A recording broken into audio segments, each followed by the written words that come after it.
கிறிஸ்துவுக்குள் பிரியமானவர்களே, மறுபடியும் இந்த மாலை வேளையிலே புதனன்று உங்களோடு கூட கர்த்தருடைய செய்தியை பகிர்ந்து கொள்ள கர்த்தர் கொடுத்த கிருபையின் ஆசீர்வாதத்திற்காக கர்த்தருக்கு நன்றியை தெரிவித்துக் கொள்கிறேன். இந்த புதன் மாலையிலும் கர்த்தர் அவருடைய வார்த்தையை கொண்டு உங்களோடு பேசுவாராக, நமக்கு கற்றுக் கொடுப்பாராக, நம்மளை பலப்படுத்தி ஸ்திரப்படுத்துவாராக. இந்த மாலை வேலைக்கு தெரிந்து கொள்ளப்பட்ட வேத பாகம் மார்க்கின் புஸ்தகம் 4வது அதிகாரம் வசனங்கள் 35 தொடங்கி 41 முடிய. மார்க்கின் சுவிசேஷம் 4வது அதிகாரம் வசனங்கள் 35 தொடங்கி 41 முடிய. முதலாவது இந்த வசனங்களை நாம் வாசிக்க கேட்போம். அன்று சாயங்காலத்தில் அவர் அவர்களை நோக்கி, அக்கறைக்கு போவோம் வாருங்கள் என்றார். அவர்கள் ஜனங்களை அனுப்பிவிட்டு அவர் படவிலிருந்தபடியே அவரை கொண்டு போனார்கள். வேறே படவுகளும் அவரோடே கூட இருந்தது. அப்பொழுது பலத்த சுழல் காற்று உண்டாகி படவு நிரம்பத்தக்கதாக அலைகள் அதின்மேல் மோதிற்று. கப்பலின் பின்னணியத்தில் அவர் தலையணியை வைத்து நித்திரையாயிருந்தார். அவர்கள் அவரை எழுப்பி, போதகரே, நாங்கள் மடிந்து போகிறது உமக்கு கவலை இல்லையா என்றார்கள். அவர் எழுந்து காற்றை அதட்டி கடலை பார்த்து, இறையாதே, அமைதலாயிரு என்றார். அப்பொழுது காற்று நின்று போய் மிகுந்த அமைதல் உண்டாயிற்று. அவர் அவர்களை நோக்கி, ஏன் இப்படி பயப்பட்டீர்கள்? ஏன் உங்களுக்கு விசுவாசம் இல்லாமல் போயிற்று என்றார். அவர்கள் மிகவும் பயந்து, இவர் யாரோ, காற்றும் கடலும் இவருக்கு கீழ்ப்படுகிறதே என்று ஒருவரோடொருவர் சொல்லி கொண்டார்கள். ஆமென். தெய்வ பிள்ளைகளே, இந்த மாலை வேளையிலே உங்களோடு நான் பிரசங்கம் செய்ய போகிற தலைப்பு என்னவென்றால், வாழ்க்கையின் புயல். வாழ்க்கையின் புயல் என்ற தலைப்பிலே சில காரியங்களே இந்த நாளிலே கர்த்தர் நம்மோடு பேசி நம்மை வழி நடத்துவாராக. வாழ்க்கை என்பது புயல் நிறைந்தது. ஒவ்வொரு நாளும் நம் வாழ்க்கையின் புயலோடு போராட வேண்டும், சமாளிக்க வேண்டிய சூழ்நிலையில் நாம் காணப்படுகிறோம். எல்லாருக்கும் வித்தியாசமான வாழ்க்கையின் புயல்கள் உண்டு. விசேஷமாக குறிப்பாக கடந்த ஒரு ஆண்டாக இந்த வாதை நோயோடு வாழ்க்கையின் போராட்டத்தோடு அனைவரும் கடந்து சென்று கொண்டிருக்கிறதே நாம் அறிவோம். ஆகவே வாழ்க்கையின் இந்த புயலோடு எப்படி நாம் ஜீவிக்க வேண்டும், கர்த்தர் என்ன செய்ய சொல்லி சில ஆவிக்குரிய காரியங்களை நாம் கற்றுக்கொள்வது மிக அவசியமாக இருக்கிறது. இந்த பகுதியை நாம் வாசித்து பார்க்கும் பொழுது மார்க்கின் புஸ்தகம் 4வது அதிகாரம் வசனம் 35 நாம் தெளிவாக வாசித்து பார்க்கும் பொழுது, இயேசு கிறிஸ்துதான் சீஷர்களே அக்கறைக்கு போக வேண்டும் என்று சொல்லி அழைக்கிறார். இயேசுதான் சீஷர்களே இக்கரையிலிருந்து அக்கறைக்கு போக வேண்டும் என்று சொல்லி அழைக்கிறார். இயேசுதான் சீஷர்களே இந்த அக்கறை பிரயாணத்திற்கு அழைக்கிறார். இயேசுதான் அழைத்தார். பிறகு ஏன் இந்த புயல் வந்தது என்று சொல்லி நமக்குள் ஒரு கேள்வி எழும்பலாம். இயேசுதான் அழைத்தார், இயேசுவோடு தான் செல்றாங்க. பிறகு ஏன் இந்த புயல் அவருடைய வாழ்க்கையிலே மோதினது வீசுன்னு சொல்லி நாம் சிந்திக்க முதலாவது கடமைப்பட்டிருக்கிறோம். தேவ பிள்ளைகளே, உலகத்திலே நாம் வாழ்கிற நாட்கள் முழுவதும் குறிப்பாக முதலாவதாக விசுவாசிகள் எல்லாரும் வாழ்க்கையின் புயலிலே கடந்து செல்ல வேண்டும். நாம் பார்ப்போமானால் பேதுரு அன்ரியா, யோவான், யாக்கோபு இவர்கள் 4 பேரும் மிக சிறப்பான மீன் பிடிக்கிற தொழிலை சேர்ந்தவர்கள். பலவிதமான புயலிலே அவர்கள் கடந்து வாழ்ந்து வந்திருந்தாலும் அப்பப்ப வாழ்க்கையிலே புயல்கள் வருவது உண்டு. முதலாவது நாங்கள் அறிந்து கொள்ள வேண்டும், எப்படிப்பட்ட விசுவாசியாக இருந்தாலும், எப்படிப்பட்ட ஆவிக்குரிய மனுஷனாக இருந்தாலும், எப்படிப்பட்ட கர்த்தருக்குள் ஒரு பலமான விசுவாசியாக இருந்தாலும், அவனுடைய உலக நாட்களிலே அவன் புயலோடு கடந்து செல்ல வேண்டும் என்று சொல்லி நாம் அறிந்து கொள்ள வேண்டும். 2வதாக அவ்விசுவாசிகளுக்கும் புயல்கள் அடிப்பது உண்டு. விசுவாசிகள் மட்டுமல்ல, அவ்விசுவாசிகளும் உலகத்தின் போராட்டங்கள், உலகத்தின் புயலோடு கடந்து செல்ல வேண்டும். கடைசியாக நாம் பார்ப்பது என்னவென்றால், உலகத்திலே வாழ்கிற ஒவ்வொரு மனுஷனுக்கும் புயல் வீசுவது உண்டு. வித்தியாசமான சூழ்நிலைகள், வித்தியாசமான காற்றுகள், வித்தியாசமான புயல் வீசுவது உண்டு. பணக்காரருக்கும் புயல்கள் உண்டு, ஏழைகளுக்கும் புயல் உண்டு, ஞானம் உள்ளவர்களுக்கும் புயல் உண்டு, நல்ல அனுபவசாலி, நல்ல உயர்வான அந்தத்தில் இருக்கிற மனிதர்களுக்கும் புயல் உண்டு என்று சொல்லி நாம் முதலாவது கற்றுக்கொள்ள வேண்டும். தேவ பிள்ளைகளே, நாம் என்ன அறிந்து கொள்ள வேண்டுமென்றால், உலகத்திலே விசுவாசிகளுக்கு புயல் உண்டு, அவ்விசுவாசிகளுக்கு புயல் உண்டு. கடைசியாக எல்லா மனிதர்களுக்கும் உலகத்திலே புயல்கள் உண்டு. ஒவ்வொருவரும் நம்முடைய வாழ்க்கையின் பிரயாணத்திலே இந்த புயல்களே கடந்து செல்ல வேண்டியவர்களாக இருக்கிறோம். Dear friends in Christ, blessed evening greetings to all of you. Today my message is taken from Mark chapter 4 verses 35 to 41, and the title of my sermon is Storms of Life. Life is full of storms. We all have to go through the storms of life. No one is exempted.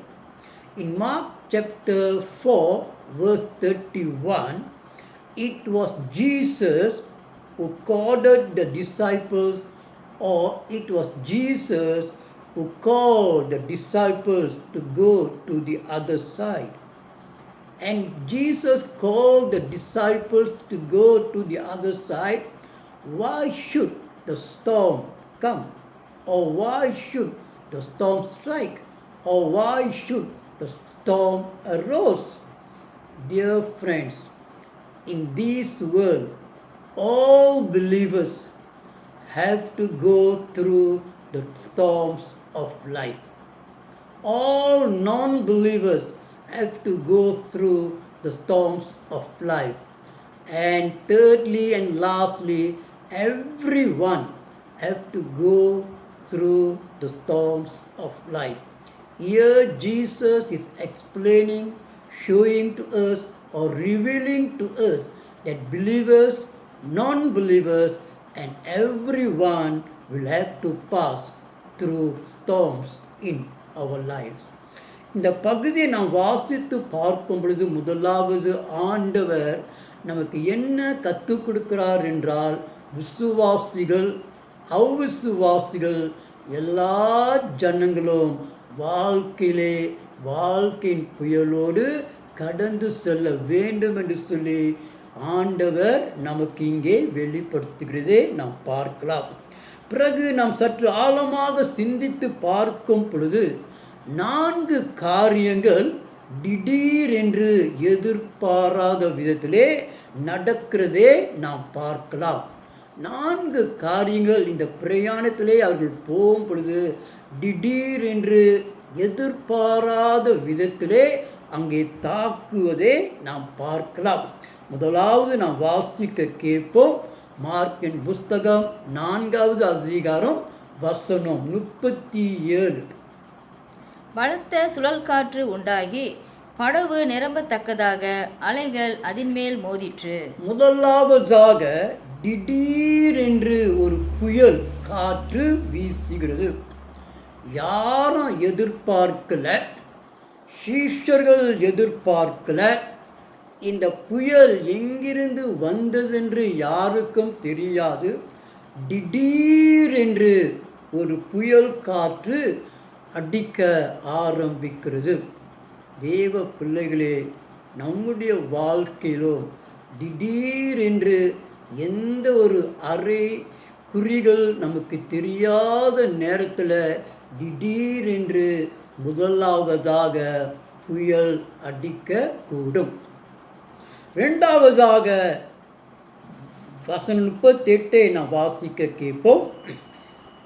கப்பலின் பின்னணியத்தில் அவர் தலையணையை வைத்து நித்திரையாயிருந்தார். அவர்கள் அவரை எழுப்பி, போதகரே, நாங்கள் மடிந்து போகிறது, உமக்கு கவலை இல்லையா என்றார்கள். ரெண்டாவதாக சீஷர்கள் கதறுகிறார்கள், அதறுகிறார்கள், நாங்கள் மடிந்து போவது உமக்கு கவலை இல்லையா? ரெண்டாவதாக திடீரென்று ஒரு பயம் வருகிறது. இயேசுவோடு கூட இருந்த சீஷர்கள் திடீரென்று அவருடைய உள்ளத்திலே பயம் வருகிறது. தேவ பிள்ளைகளே, நம்முடைய வாழ்க்கையிலே திடீரென்று எங்கிருந்து தெரியாத விதத்திலே நமக்கு பலவிதமான பயங்கள் வருவது உண்டு. இந்த சீஷர்கள் பயந்தது போல நம்முடைய வாழ்க்கையின் பிரயாணத்திலே புயலின் மத்தியிலே பலவிதமான பயங்கள் நமக்கு வருவது உண்டு. உதாரணமாக எதிர்காலத்தின் பயம் வருவது உண்டு, மரணம் பயங்கள் உண்டு, அரசியல் பயங்கள் உண்டு.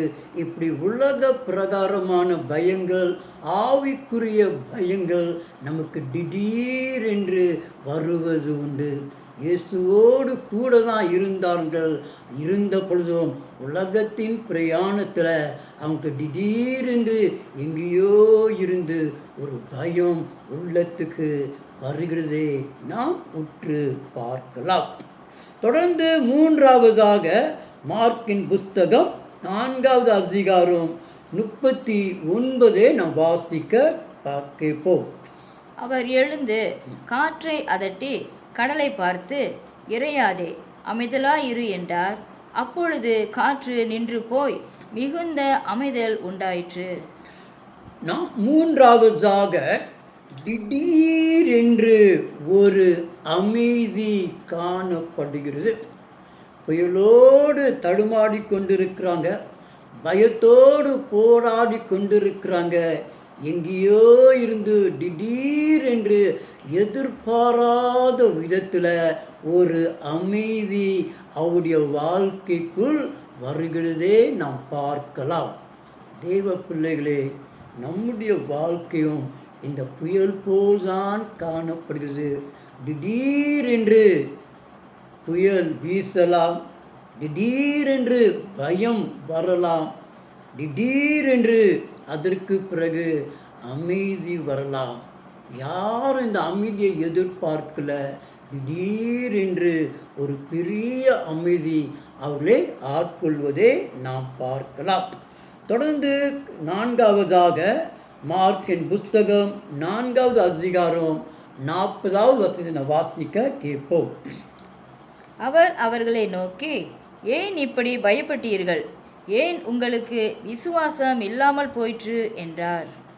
நான்காவதாக திடீரென்று விசுவாசம் குறைந்து போச்சு. சீஷர்கள் இயேசுவை நன்றாக அறிந்திருந்தார்கள், அவருடைய போதனை அற்புதங்களை கண்டிருந்தார்கள். இதெல்லாம் இயேசுவோடு கூட இருந்த பொழுதும், இயேசு கூட இருக்கும் பொழுதும் அவருடைய உள்ளான விசுவாசம் அசைக்கப்படுகிறது. அவருடைய விசுவாசம் குறைந்து வற்றி போகிறதே நாம் பார்க்கலாம். தேவ பிள்ளைகளே, நம்முடைய அன்றாட வாழ்க்கையிலே திடீரென்று புயல் தாக்கலாம், திடீரென்று பயம் வரலாம், திடீரென்று ஒரு பெரிய அமைதி வரலாம், திடீரென்று விசுவாசம் குன்றி போகலாம் சொல்லி நாம் அறிந்து கொள்ள வேண்டும். இந்த பகுதியை நாம் வாசித்து கற்றுக்கொள்ள வேண்டும். My dear friends, in this passage, as we have read before, we can see 4 things suddenly happening. In Mark chapter 4 verse 37, the storm struck without any notice. In our lives, storms will strike without warnings. And in Mark chapter 4 verse 38, we can see fear coming suddenly into the hearts of the disciples. And in Mark chapter 4 verse 39, we can see a sudden calmlessness coming into the scene. And lastly, Mark chapter 4 verse 40, we can see the disciples losing their faith suddenly. Therefore, in our lives, my dear friends, storms come suddenly, fear comes suddenly, calmness comes suddenly, and lack of faith, unfaithfulness comes suddenly. தேவ பிள்ளைகளே, சொன்ன வண்ணமாக திடீரென்று புயல் வரலாம், வாழ்க்கையிலே பயம் வரலாம், அமைதி வரலாம், விசுவாசம் குன்றி போகலாம். இப்படிப்பட்ட ஒரு நேரத்திலும் ஆண்டவர் புயலின் மத்தியிலே நமக்கு என்ன செய்ய சொல்லி நாம் பார்த்து முடிப்போமாக. சீஷர்கள் புயலின் மத்தியிலே தவித்து தடுமாடி மரணத்திலே போராடி கொண்டிருக்கிறார்கள். ஒருவேளை இக்காலத்தை நாம் பார்க்கும் பொழுது இந்த கொள்ளை நோயோடு இந்த புயலோடு உலகத்தின் ஜனங்கள் போராடி கொண்டிருக்கிறார்கள். இப்படிப்பட்ட நிலைமையிலே ஆண்டவர் என்ன செய்து கொண்டு சொல்லி நாம் நன்றாக அறிந்து கொண்டு நம்முடைய விசுவாசத்தை பலப்படுத்த வேண்டும். முதலாவது வாசிங்க, மார்க்கு 4வது அதிகாரம் வசனம் 38. கப்பலின் பின்னணியத்தில் அவர் தலையணியை வைத்து நித்திரையாயிருந்தார். அவர்கள் அவரை எழுப்பி, போதகரே, நாங்கள் மடிந்து போகிறது, உமக்கு கவலை இல்லையா என்றார்கள். தேவ பிள்ளைகளே, எப்படிப்பட்ட கொடூரமான கடினமான புயல் அடித்தாலும் இயேசு கிறிஸ்து நம்மோடு இருக்கிறார். ஹல்லேலூயா! கர்த்தர் நாமம் மகிமை அடைவதாக. அவர் புயலுக்கு அப்பால் பட்டவர். அவர் பிரசன்னம் நம்மோடு இருக்கிறது. இந்த தேவ பிரசன்னம் தேவ பிள்ளைகளே, எந்த விதமான கடினமான புயல் நம்முடைய வாழ்க்கையிலே அடித்தாலோ மோதினாலோ முதலாவதாக தேவனுடைய பிரசன்னம், தேவனுடைய அசைவாடுதல், தேவனுடைய வல்லமையின் கரம் நம்மோடு இருக்கிறது. அல்லேலூயா! கர்த்தர் நாமம் மகிமைப்படுவதாக. தேவ பிள்ளைகளே, பயப்படாதீர்கள். புயத்தின் மத்தியில் இயேசு நம்மோடு இருக்கிறார். நிழல் போல் இருக்கிறார். அவர் சகலத்தையும் அறிந்திருக்கிறார். அவர் சகலத்தையும் ஆட்கொள்ள வல்லமை உள்ளவராயிருக்கிறார். ஆகவே முதலாவதாக புயலின் மத்தியிலே நாம் கடந்து செல்லும் பொழுது தேவனுடைய பிரசன்னம், இயேசுடைய பிரசன்னம் நம்மோடு இருக்கிறது. அவர் நாமத்திற்கு மகிமை உண்டாவதாக. இரண்டாவதாக, புயலின் மத்தியிலே சீஷர்கள் தவித்து கொண்டிருக்கும் பொழுது மார்க்கின் புஸ்தகம் 4வது அதிகாரம் 39 வாசிக்க நாம் கேட்போம்.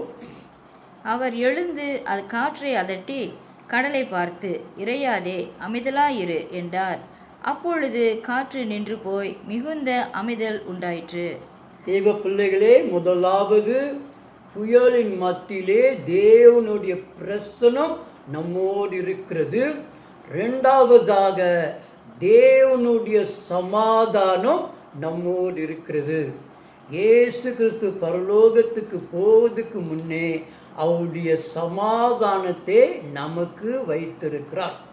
இந்த தேவ சமாதானம், கிறிஸ்துவின் சமாதானம் எல்லாவற்றுக்கும் மேலான, நம் புத்திக்கும் மேலான தேவ சமாதானம் இருக்கிறது.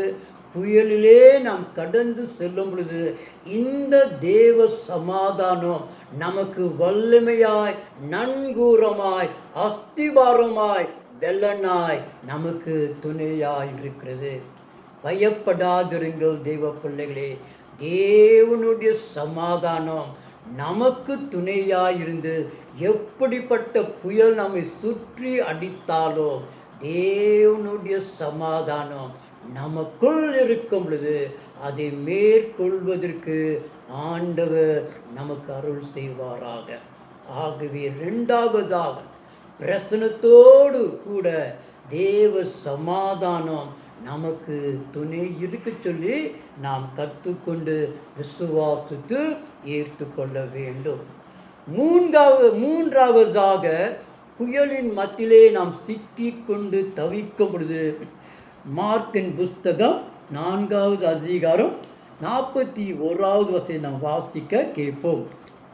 அவர்கள் மிகவும் பயந்து, இவர் யாரோ, காற்றும் கடலும் இவருக்கு கீழ்ப்படுகிறதே என்று ஒருவரோடொருவர் சொல்லிக் கொண்டார்கள்.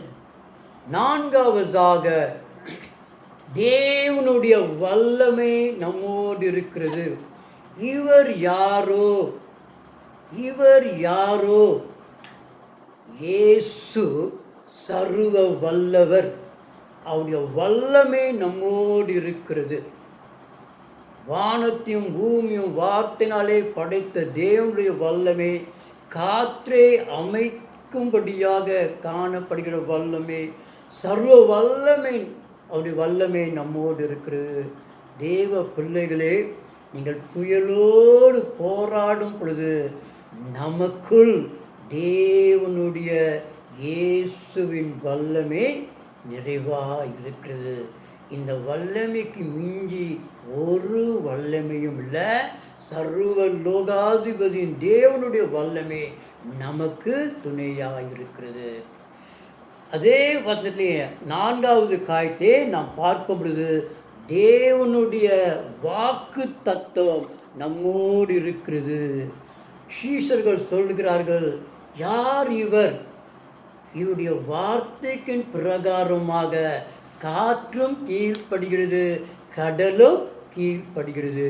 தேவனுடைய பிரியமானவர்களே, தேவனுடைய வசனம் ஜீவனுள்ள வசனம், பரிசுத்தமான வசனம், நம்மை ஆற்றி தேற்றி கரம் பிடித்து வழி நடத்துகிற கர்த்தருடைய வாக்கு தத்தங்கள் நம்மோடு இருக்கிறது. நான் உன்னை விட்டு விலகுவதும் இல்லை, நான் உன்னை கைவிடுவதும் இல்லை, நான் உன்னோடு இருப்பேன் என்று சொல்லி இயேசு சொன்ன பல வாக்கு தத்தங்கள் நமக்கு துணையாக இருக்கிறது. ஆகவே கர்த்தருடைய பிள்ளைகளே, தேவ ஜனமே, புயலின் மத்தியிலே நாம் நடந்து கொண்டிருக்கும் பொழுது தேவனுடைய பிரசனம் நம்மோடு இருக்கிறது, தேவனுடைய சமாதானம் நம்மோடு இருக்கிறது, தேவனுடைய வல்லமை நம்மோடு இருக்கிறது, தேவனுடைய வாக்கு தத்தங்கள் நம்மோடு இருக்கிறது. Dear friends, when we walk through in the midst of our storms, what God is doing, there are 4 things God is doing while we are walking in the midst of storms in our lives. Firstly, in Mark chapter 4 verse 38, God's presence is with us. Secondly, in Mark chapter 4 verse 39, we can see God's peace, the peace of God above all understanding is with us. And thirdly, in Mark chapter 4 verse 41, we can see God's power, the power of the Creator, the power of the Almighty God is with us. And in the same verse, we can see God's promises. I am with thee, I will never forsake thee, I will never seek thee. All these God's promises are with us when we walk through the storms in our lives. தேவ பிள்ளைகளே, புயலின் மத்தியிலே நாம் நடக்கும் பொழுது தேவனுடைய பிரசன்னம், தேவனுடைய சமாதானம், தேவனுடைய வல்லமை, தேவனுடைய வாக்கு தத்துவம் நம்மோடு இருக்கிறது. பயப்படாதிருங்கள், கலங்காதிருங்கள், திடன் கொள்ளுங்கள். இயேசு நம்மோடு இருக்கிறார், நம் மத்தியிலே இருக்கிறார். எப்படிப்பட்ட புயல் வீசினாலும் அக்கறைக்குள் கடந்து செல்வதற்கு அவர் நமக்கு துணையாக இருந்து நம்முடைய கரங்களை பிடித்து நம்மை வழி நடத்த வல்லவராய் இருக்கிறார். My dear friends, fear not. Jesus is in our midst. He is able to carry us through the storm so that we can reach the other side safely. அன்பான தேவ பிள்ளைகளே, கடந்த ஒரு ஆண்டாக இந்த கொரோனா வாதையோடு பலவிதமான புயலோடு நாம் கடந்து சென்று கொண்டிருக்கிறோம். இன்றைக்கு நாம் திடன் கொண்டு ஆண்டவர் இப்படிப்பட்ட ஒரு சூழ்நிலையிலும் நம்மோடு இருக்கிறார். அவர் நம்மை கைவிட மாட்டார். தேவ பிரசன்னம், தேவ சமாதானம், தேவ வல்லமை, தேவ வாக்கு தத்துவம் நம்மோடு இருக்கிறது. இந்த நங்கூரம், இயேசு என்ற நங்கூரம் என்னென்றைக்கும் எப்படிப்பட்ட புயல் நம்மை மோதி அடித்தாலும் அதை மேற்கொள்வதற்கு இயேசு நமக்கு நம் மத்தியிலே இருந்து அவர் வழி நடத்துகிறவராயிருக்கிறார். அவர் புயலுக்கு அப்பாற்பட்ட தேவன். புயலை கண்டு பயப்படுகிறவர் இல்லை, புயலோடு கூட இருந்து புயலை ஜெயிச்சவராயிருக்கிறார்.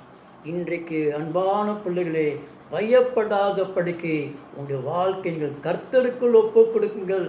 எப்படிப்பட்ட புயல் அடித்தாலும் மேற்கொள்வதற்கு அவர் நமக்கு ஜெயம் கொடுக்கிறவராயிருக்கிறார். கர்த்தருடைய நாமத்திற்கு சகல கனமும் மகிமையும் சேர்வதாக. கர்த்தர் உங்களோடு இருந்து உங்களை தொடர்ந்து ஆசீர்வதித்து வழி நடத்துவாராக. நம் கண்களை மூடி நாம் ஜெபம் செய்வோமாக. இயேசுவே, இந்த புதன் மாலைக்காக உமக்கு நன்றி. இல்லங்களிலே கூடியிருக்கிற உம்முடைய பிள்ளைகளுக்காக அடியேன் ஜெபிக்கிறேன். விசேஷமாக குறிப்பாக கடந்த ஒரு ஆண்டு காலமாக இந்த கொரோனா வாதையோடு போராடி கொண்டு வாழ்க்கையின் புயலோடு நாங்கள் கடந்து செல்லும் பொழுது உம்முடைய பிரசன்னம் எங்களோடு இருப்பதற்காக உமக்கு ஸ்தோத்திரம். உம்முடைய சமாதானம் எங்களோடு இருப்பதற்காக ஸ்தோத்திரம். உம்முடைய வல்லமை எங்களோடு இருப்பதற்காக ஸ்தோத்திரம். உம்முடைய வாக்கு தத்துவம் எங்களோடு இருப்பதற்காக உமக்கு ஸ்தோத்திரம். எந்த புயல் அடித்தாலும் நாங்கள் பயப்படாதபடிக்கு நீர் எங்களுக்கு கலங்கர விளக்காய் இருப்பதற்காக, நங்கூரமாய் இருப்பதற்காக, சர்வ வல்லவராய் இருப்பதற்காக, எங்களை பலப்படுத்துகிறவராய், எங்களை தூக்கி எடுக்கிறவராய், எங்களை அக்கறை கொண்டு சேர்க்கிறவராய் இருப்பதற்காக உமக்கு ஸ்தோத்திரம் ஆண்டவரே. பிள்ளைகளுடைய உள்ளத்திலே காணப்படுகிற எல்லா தயக்கங்கள், கவலைகள், கண்ணீர்களே இயேசுவின் நாமத்திலே நீக்கி அப்புறப்படுத்துவீராக. உம்முடைய பரிசுத்த பிரசன்னம் பிள்ளைகளை நிரப்புவதாக. புயலை கொண்டு பயப்படாதபடிக்கு அதை கடந்து செல்வதற்கு இயேசு என்னோடு இருக்கிறார் என்று சொல்லி உம்முடைய பரிசுத்தாவின் அக்கினின் அபிஷேகம் இப்பொழுதே பிள்ளைகளை நிரப்புவதாக. செய்தியை கேட்டு கொண்டிருக்கிற ஒவ்வொரு மேலும் உம்முடைய தேவ சமாதானம் இறங்குவதாக. வாக்கு தத்தங்கள் அனுகரகம் செய்வதாக. உம்முடைய வல்லமை கடந்து வருவதாக தகப்பனே. இனி நாங்கள் புயலை கண்டு பயப்படாத படிக்கு எல்லாவற்றையும் ஜெயம் கொடுக்கிற இயேசுவின் நாமத்தை நாங்கள் மகிமைப்படுத்த எங்களுக்கு நீர் கிருபை தருவீராக. எந்த புயல் வந்தாலும் அதை சந்திப்பதற்கு இயேசு எங்களோடு இருக்கிறார், என்னோடு இருக்கிறார் சொல்லும்படியாய் அனுகிரகம் செய்வீராக. உம்முடைய பிள்ளைகளை ஆசீர்வதித்து பலப்படுத்தி எல்லா புயலையும் கடந்து செல்வதற்கு கூட இருக்கின்றவராயிருப்பதற்காக இயேசுவே உமக்கு நன்றி. இந்த வார்த்தையை கொண்டு பிள்ளைகளை பலப்படுத்துவீராக, திறப்படுத்துவீராக, எல்லா தேவைகளை சந்திப்பீராக, கண்ணீர்களை துடைப்பீராக, அபிஷேகத்தினாலே பலப்படுத்துவீராக. இந்த சமாதானத்தின் கரத்திற்குள் அடியேன் ஒப்பு கொடுக்கிறேன் ஆண்டவரே. இந்த வார்த்தைக்காக நன்றி. எங்களை பலப்படுத்தி ஸ்திரப்படுத்தினதற்காக உமக்கு ஸ்தோத்திரம். துதியும் கனமும் மகிமையும் இயேசுவுக்கு செலுத்தி இயேசுவின் நாமத்தில் ஜெபிக்கிறோம் பரலோகத்தின் பிதாவே. ஆமேன், ஆமேன், ஆமேன். கர்த்தர் உங்களை ஆசீர்வதித்து தொடர்ந்து வழி நடத்துவாராக. ஆமேன்.